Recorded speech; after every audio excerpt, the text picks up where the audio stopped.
சிவகங்கை மாவட்டம் ராணியூரில் ஐயனார் கோவில் திருவிழாவை முன்னிட்டு வடமாடு மஞ்சு விரட்டு போட்டி நடைபெற்றது. இதில் சிவகங்கை, ராமநாதபுரம், புதுக்கோட்டை, மதுரை மாவட்டங்களைச் சேர்ந்த 18 காளைகளும் 162 மாடுபிடி வீரர்களும் பங்கேற்றனர். விறுவிறுப்பாக நடைபெற்ற இந்த போட்டியினை சிவகங்கை சுற்றுவட்டார பகுதிகளிலிருந்து ஏராளமான பொதுமக்கள் உற்சாகத்துடன் கண்டுகளித்தனர்.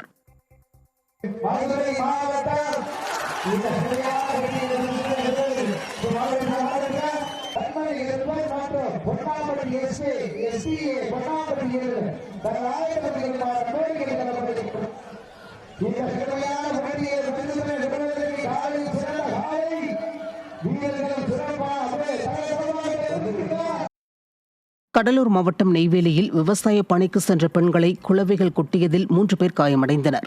நண்டுக்குழி கிராமத்தை சேர்ந்த பெண்கள் நெய்வேலி பகுதியில் உள்ள மத்திய எண்ணெய் சுத்திகரிப்பு பண்ணையில் உள்ள மணிலா வயலுக்கு களை எடுக்க சென்றுள்ளனர். அப்போது விவசாய பணியில் ஈடுபட்டிருந்த பெண்களை குளவிகள் கொட்டியதில் சுதா, பழனியம்மாள், சூரியகலா ஆகிய 3 பேர் படுகாயமடைந்து சிகிச்சைக்காக மருத்துவமனையில் அனுமதிக்கப்பட்டனர். கிருஷ்ணகிரி அருகே உள்ள மேல்பட்டி கிராமத்தில் மாரியம்மன் திருவிழாவையொட்டி மாபெரும் எருது விடும் விழா நடைபெற்றது. இதில் திருப்பத்தூர், வேலூர், திருவண்ணாமலை மற்றும் ஆந்திர மாநிலம் குப்பம் உள்ளிட்ட பல்வேறு மாவட்டங்களிலிருந்து 300 எருதுகள் பங்கேற்றன. இந்த போட்டியில் 120 மீட்டர் தூரத்தை மிக குறைந்த நேரத்தில் கடந்த எருதுகளின் உரிமையாளர்களுக்கு பரிசுகள் வழங்கப்பட்டன. எருது விடும் விழாவினை ஏராளமான மக்கள் உற்சாகத்துடன் கண்டுகளித்தனர்.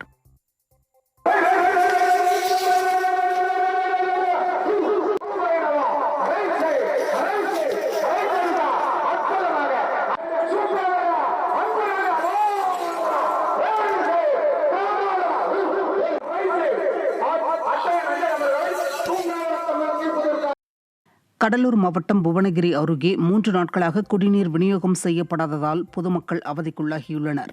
அள்ளூர் கிராமத்தில் 200க்கும் மேற்பட்ட குடியிருப்புகளுக்கு குடிநீர் விநியோகிக்கப்பட்ட மேல்நிலை நீர்த்தேக்க தொட்டி திடீரென இடிக்கப்பட்டது. சேதமடையாமல் நன்றாக இருந்த மேல்நிலை நீர்த்தேக்க தொட்டியை அவசரமாக இடித்து தள்ளிய வட்டார வளர்ச்சி அதிகாரிகள் குடிநீர் வழங்க மாற்று ஏற்பாடு செய்து தரவில்லை என பொதுமக்கள் குற்றம் சாட்டியுள்ளனர். இந்நிலையில் தங்களுக்கு தங்கு தடையின்றி குடிநீர் கிடைக்க நடவடிக்கை எடுக்க வேண்டும் என்றும் புதிய மேல்நிலை நீர்த்தேக்க தொட்டி அமைத்து தர வேண்டும் என்றும் அப்பகுதி மக்கள் வலியுறுத்தியுள்ளனர். கடலூர் மாவட்டம் ஸ்ரீமுஷ்ணத்தில் புதிதாக கட்டப்பட்ட சார் பதிவாளர் அலுவலக கட்டிடத்தை திறக்க வேண்டுமென அப்பகுதி மக்கள் வலியுறுத்தியுள்ளனர். ஸ்ரீமுஷ்ணத்தில் அடிப்படை வசதிகளின்றி இருந்த பழைய சார் பதிவாளர் அலுவலக கட்டிடம் இடிக்கப்பட்டு புதிய அலுவலக கட்டிடம் கட்டப்பட்டது. புதிய சார் பதிவாளர் அலுவலக கட்டிடம் கட்டி பல மாதங்களாகியும் இதுவரை திறக்கப்படவில்லை என பொதுமக்கள் குற்றம் சாட்டியுள்ளனர். தற்போது தனியார் வாடகை கட்டிடத்தில் சார் பதிவாளர் அலுவலகம் இயங்கி வரும் நிலையில் அங்கு போதிய வசதிகள் இல்லாததால் புதிய சார் பதிவாளர் அலுவலக கட்டிடத்தை உடனடியாக திறக்க வேண்டுமென பொதுமக்கள் வலியுறுத்தியுள்ளனர். தேனி மாவட்டம் கம்பம் நகராட்சி குப்பை கிடங்கில் திடீரென தீப்பற்றி 4 மணி நேரத்திற்கும் மேலாக எரிந்தது பரபரப்பை ஏற்படுத்தியது. கம்பம் கூடலூர் சாலை கேப்டன் திடல் அருகே 33 வார்டுகளிலிருந்து கொட்டப்படும் குப்பை கிடங்கில் இரவு வேளையில் திடீரென தீப்பற்றி எரிந்தது. சுமார் 4 மணி நேரத்துக்கும் மேலாக போராடி 4 தீயணைப்பு வாகனங்கள் தீயை அணைத்ததால் தேனி குமுளி தேசிய நெடுஞ்சாலையில் வாகன ஓட்டிகள் கடும் அவதியடைந்தனர். இதனிடையே குப்பைகளை அழிப்பதற்காக நகராட்சி ஊழியர்கள் தீ வைத்திருப்பதாக பொதுமக்கள் குற்றம் சாட்டியது குறிப்பிடத்தக்கது.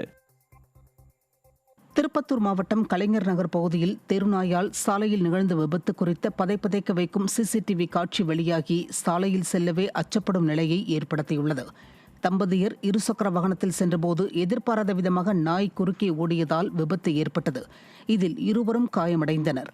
தெருநாய்களால் விபத்துகளும் உயிரிழப்புகளும் தொடர்கதையாகி வரும் நிலையிலும் ஸ்டாலின் அரசு வெற்று விளம்பரம் தேடுவதில் மட்டுமே கவனம் செலுத்துவதாக மக்கள் குற்றம் சாட்டுகின்றனர்.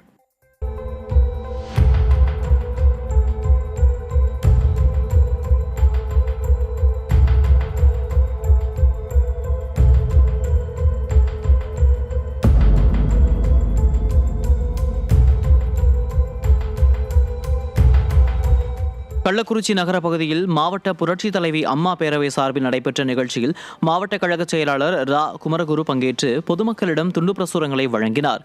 இந்நிகழ்ச்சியில் முன்னாள் அமைச்சர் ப. மோகன், சட்டமன்ற தொகுதி உறுப்பினர் மா. செந்தில்குமார், முன்னாள் சட்டமன்ற உறுப்பினர்கள் அழகுவேல் பாபு, பிரபு, மாவட்ட அம்மா பேரவை செயலாளர் ராமன் ஞானவேல் ஆகியோர் பங்கேற்றனர். அப்போது அதிமுக ஆட்சியில் தொடங்கிய மற்றும் நிறைவேற்றிய திட்டங்களை எடுத்துக் கூறியும் தற்போதைய ஆளுங்கட்சியின் நிர்வாக குறைபாடுகளை சுட்டிக்காட்டும் துண்டு பிரசுரங்களும் விளக்க குறிப்புகளும் பொதுமக்களுக்கு வழங்கப்பட்டது. நாகப்பட்டினம் மாவட்டத்தில் நேரடி நெல் கொள்முதல் செய்வதில் ஸ்டாலின் அரசு தாமதம் செய்வதாக விவசாயிகள் வேதனை தெரிவிக்கின்றனர். திருமருகல், திருக்குவளை உள்ளிட்ட பகுதிகளில் உள்ள அரசு நேரடி நெல் கொள்முதல் மையங்களில் நெல் மூட்டைகளுடன் விவசாயிகள் இரவு பகலாக கொட்டும் பணியில் காத்து கிடக்கின்றனர். விவசாயிகளிடமிருந்து நெல்லை கொள்முதல் செய்யாமல் விவசாயிகளின் நண்பன் என விளம்பரம் செய்யும் ஸ்டாலின் அரசின் அதிகாரிகள் அலைக்கழித்து வருவதாக விவசாயிகள் குற்றம் சாட்டுகின்றனர். திண்டுக்கல் மாவட்டம் நத்தம் அருகே மினி வேன் மோதிய விபத்தில் முதியவர் ஒருவர் சம்பவ இடத்திலேயே பலியானார். ஒத்தக்கடை அருகே சாலையோரத்தில் நடந்து சென்ற வீரன் என்ற 60 வயது முதியவர் மீது நத்தத்திலிருந்து நிலக்கோட்டை நோக்கி சென்ற பிக்கப் மினி வேன் மோதியதில் பலத்த காயமடைந்த முதியவர் சம்பவ இடத்திலேயே பலியானார். விபத்து ஏற்படுத்திவிட்டு நிற்காமல் சென்ற மினி வேன் ஓட்டுநர் சோலை கருப்பன் சானார்பட்டியில் சரணடைந்தார். இந்த சம்பவம் அப்பகுதியில் சோகத்தை ஏற்படுத்தியது. திருவாரூரில் காலி மனை உரிமையாளர்களை தாக்கி அராஜகத்தில் ஈடுபட்ட திமுகவினரை கைது செய்ய பொதுமக்கள் வலியுறுத்தி வருகின்றனர். திருவாரூரைச் சேர்ந்த செந்தில் என்பவருக்கு சொந்தமான இடத்தை புறம்போக்கு நிலம் என கூறி திமுக வார்டு செயலாளர் ரத்தினம் தரப்பினர் செந்தில் குடும்பத்தினரிடம் தகராறில் ஈடுபட்டு வந்தனர். நிலம் குறித்த வழக்கு நிலுவையில் உள்ள நிலையில் ரத்தினம் தரப்பினர் காலி மனையில் இருந்த கம்பி வேலியை பிடுங்கி எறிந்தும் செந்தில் தரப்பினரை தாக்கியும் அராஜகத்தில் ஈடுபட்டனர்.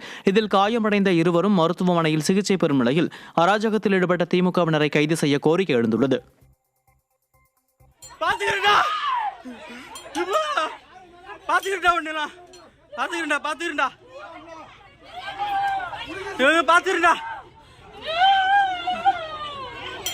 நூறுக்கு போனடிமா போனுக்குமா போன் உடைச்சிடானுமா உடைச்சிடானுமா.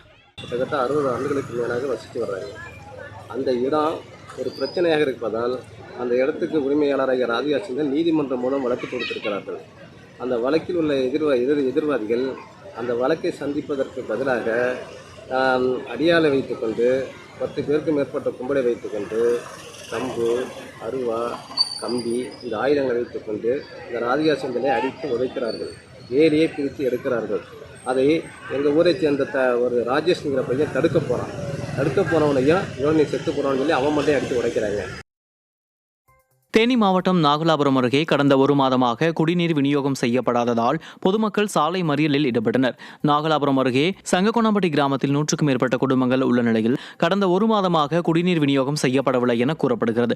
குடிநீர் வழங்க வலியுறுத்தி பலமுறை புகார் அளித்தும் நடவடிக்கை எடுக்காததால் ஆத்திரமடைந்த பொதுமக்கள் தேனி கண்டமனூர் சாலையில் மறியலில் ஈடுபட்டனர். அப்போது குடிநீர் விநியோகம் மற்றும் அடிப்படை வசதிகள் செய்து தரப்படவில்லை என்றால் மாவட்ட ஆட்சியர் அலுவலகத்தை முற்றுகையிடுவோம் என எச்சரிக்கை விடுத்தனர். எங்கள் கிராமம் வந்து சங்ககோணாம்பட்டி. எங்கள் ஊரில் 1 மாதமாக தண்ணி வரல. இது சம்மந்தமாக பஞ்சாயத்து போர்டில் நாங்கள் 1 மாதமாக நிறைய கம்ப்ளைண்ட் பண்ணிட்டோம். ஆனால் அவங்க யாருமே ரெஸ்பான்ஸ் பண்ணவே கிடையாது. எங்கள் ஊரில் நிறையா ஸ்கூலுக்கு போகிற பிள்ளைங்க இருக்குது. தண்ணி வராதனால ஆற்றுல போய் குளிச்சுட்டு கிளம்புறதுக்கு ரொம்ப கஷ்டமாக இருக்குது. இப்போ எக்ஸாம் டைம்னால ரொம்ப படிக்கிற பிள்ளைங்க ரொம்ப சிரமப்படுறோம். காலையில் வேலைக்கு போகிறவங்களும் ரொம்ப சிரமப்படுறோம். நாங்களும் எத்தனை தடவை ஆன்லைன் கம்ப்ளைண்ட் பண்ணி பார்த்துறோம். ரிட்டனாக கம்ப்ளைண்ட் எழுதி கொடுத்துறோம். யாருமே என்னென்னு எதுவும் கேட்க மாட்டேன்றாங்க. காஞ்சிபுரம் மாவட்டம் ஸ்ரீபெரும்புதூர் அருகே குடியிருப்பு பகுதியில் டாஸ்மாக் அமைய எதிர்ப்பு தெரிவித்து அப்பகுதி மக்கள் மாவட்ட ஆட்சியரிடம் மனு அளித்தனர். ஸ்ரீபெரும்புதூர் அருகே நஸ்ரத் நகரில் டாஸ்மாக் கடை அமைப்பதற்கான ஏற்பாடுகளை ஸ்டாலின் அரசு மேற்கொண்டு வருகிறது. இதனால் இப்பகுதியில் உள்ள பெண்கள் மற்றும் குழந்தைகளின் பாதுகாப்பிற்கு அச்சுறுத்தல் ஏற்படும் என அப்பகுதி மக்கள் புகார் அளித்தனர். ஸ்டாலின் அரசின் மது கொள்கையால் தமிழ்நாட்டில் இளம் தலைமுறையினர் சீரழிந்து வருவதாக பொதுமக்கள் குற்றம் சாட்டுகின்றனர். புதுக்கோட்டை மாவட்டம் கரம்பக்குடி அருகே காரில் வந்த 3 பேர் பெட்டிக்கடை உரிமையாளரை தாக்கி கடையை சூறையாடிய சிசிடிவி காட்சிகள் வெளியாகி பரபரப்பை ஏற்படுத்தியுள்ளது. கரம்பக்குடி அருகே சுக்கிரன் விடுதி கிராமத்தில் உள்ள பெட்டிக்கடையில் தண்ணீர் பாட்டில் வாங்க வந்த 3 நபர்கள் கடை உரிமையாளரிடம் தகராறில் ஈடுபட்டு கடை உரிமையாளர் தேவதாஸை தாக்கி அவரது சித்தப்பாவை ஆபாசமாக திட்டி கடையை சூறையாடினர். ஸ்டாலின் ஆட்சியில் பொதுமக்களுக்கு துளியும் பாதுகாப்பு இல்லை என மக்கள் வேதனை தெரிவிக்கின்றனர். கடலூர் மாவட்டம் விருத்தாச்சலத்தில் நெல் கொள்முதல் செய்து 1 மாதமாகியும் அரசு ஒழுங்குமுறை விற்பனை கூடம் பணம் பட்டுவாடா செய்யாமல் உள்ளது. இதனை கண்டித்து விவசாயிகள் தர்ணா போராட்டத்தில் ஈடுபட்டனர். நெல் மூட்டைகளை விற்பனை செய்த வியாபாரிகள் ஒழுங்குமுறை விற்பனை கூட அதிகாரியிடம் தர வேண்டிய பணத்தினை கேட்டால் அலட்சியமாக பதிலளிப்பதாக கூறப்படுகிறது. இதனால் ஆத்திரமடைந்த விவசாயிகள் கடன் வாங்கி பயிர் செய்த நிலையில் 1 மாதத்திற்கு மேலாகியும் பணத்தை தராமல் இழுத்தடிப்பது கண்டிக்கத்தக்கதென கூறி தர்ணாவில் ஈடுபட்டனர். இப்படி 7 நாளில் நம்மளுக்கு ரெக்கவர் பண்ணுவோம். கையால் 8000 மூட்டை 10000 மூட்டை போட்ட இடத்துல நான் சின்ன பிள்ளையா இருக்கும்போது 10000 மூட்டை எடுக்கும்போது கையால் எடுக்கும்போது அன்னன்னைக்கு பட்டுவாடா பண்ண இடம் இன்னைக்கு ஆன்லைனில் தட்டுற வேகத்தில் பணம் போகுது. இன்றைக்கி இருக்க சூழ்நிலையில் 30 நாள் போகிறது நாகரிகமா? நாங்கள் வந்து கடன் வாங்கி ஏக்கருக்கு 30,000 40,000 செலவு பண்ணி நட்டோம். எங்களுக்கு ஈல்டே இல்லாமல் இருக்கிறது ஒரு வசனம், விலை போகாது ஒரு வசனம். அதில் இல்லாமல் இவங்க பணத்தை வாங்கி வச்சு 30 நாளில் தர்றது இது எவ்வளோ பெரிய எங்களுக்கு வட்டி ஏறலையா? 30 நாளைக்கு நீங்கள் திரும்ப வட்டி போட்டால் தராங்க பணத்தை வந்து கேட்டால் நாகரிகமாக பதில் கூட சொல்ல மாட்டாங்க.